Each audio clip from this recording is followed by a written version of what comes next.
HarperCollins presents The Grammar of Angels, a search for the magical powers of sublime language. Written and read by Edward Wilson Lee.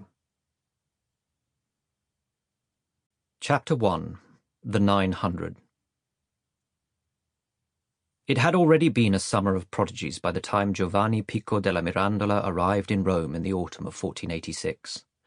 There were reports from the mountains that a blood rain had fallen in the cities of Tagliacozzo and Celano near L'Aquila, and some had brought stones covered in red gore to the city and shown them publicly so that it was believed without contradiction. People might not have needed much convincing after the year just past. In the endless feud between the Colonna and Orsini clans, the Montagues and Capulets of Rome, a man had been slaughtered one Friday around lunchtime by a poisoned knife, and a woman 8 months pregnant was murdered by her own stepson.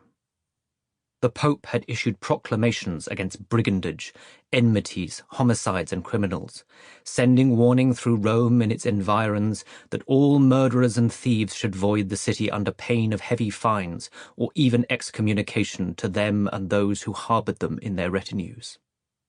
But these threats went unheeded, and when the Pope's commissary was sent to abjure the warring sides to peace, he was stripped and sent away naked. Even his own cardinals were part of the fray. On the feast of the Assumption of the Virgin Mary in the middle of August, a fight had erupted between a French cardinal's men and a local noble over a prostitute named La Greguetta, which is the Little Greek, and 3 men were left dead, while La Greguetta herself survived the torching of her premises by sheltering in a window frame more strongly built than the burning timbers of the structure.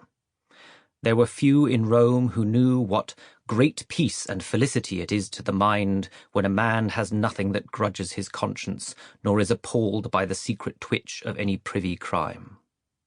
When peace was at last concluded between the city's factions, through a contract of marriage between the Pope's son Francescetto and the daughter of Lorenzo de' Medici, allied to the Orsini, the détente was threatened after Francescetto and his companions sought to abduct and scandalize some women of good name, both married and not, and were repulsed with great shame and ignominy. Among all things, Pico was later to write, the very deadly pestilence is this, to be conversant day and night among them whose life is not only on every side an elective to sin, but over that all set in the expugnation of virtue, under their captain the devil, under the banner of death, under the stipend of hell. He could very well have been thinking of those darkening months in Rome. Yet Pico was a prodigy of a different kind. He had come at barely 24 years old to the centre of Christian Europe for the purposes of defending against all comers a universal philosophy, laid out in 900 propositions or conclusions, which in their entirety he claimed to cover all knowable things. These theses were printed on the 7th day of December and distributed throughout Italy, and he promised to stand the passage of any who wished to come a month later, on the Feast of Epiphany, to challenge any of his assertions.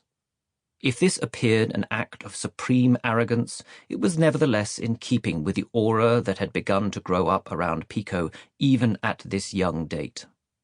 In this era of wonders that was later to be called the Renaissance, Pico would become the uncontested marvel of the age, and the brokers of compliment emptied their coffers to rise above the usual flattery and express their amazement.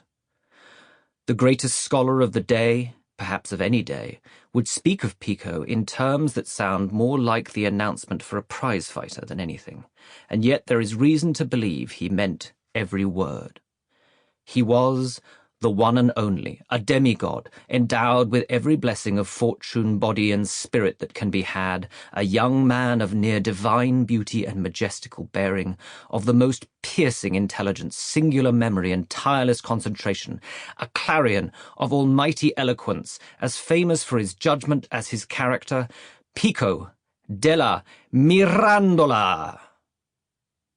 Those who had thumbed through the programme for the grand debate would have seen that there was indeed a wild profusion of things treated therein, down to the reasons for the saltiness of the sea and why owls struggle to look at Sample complete. Ready to continue?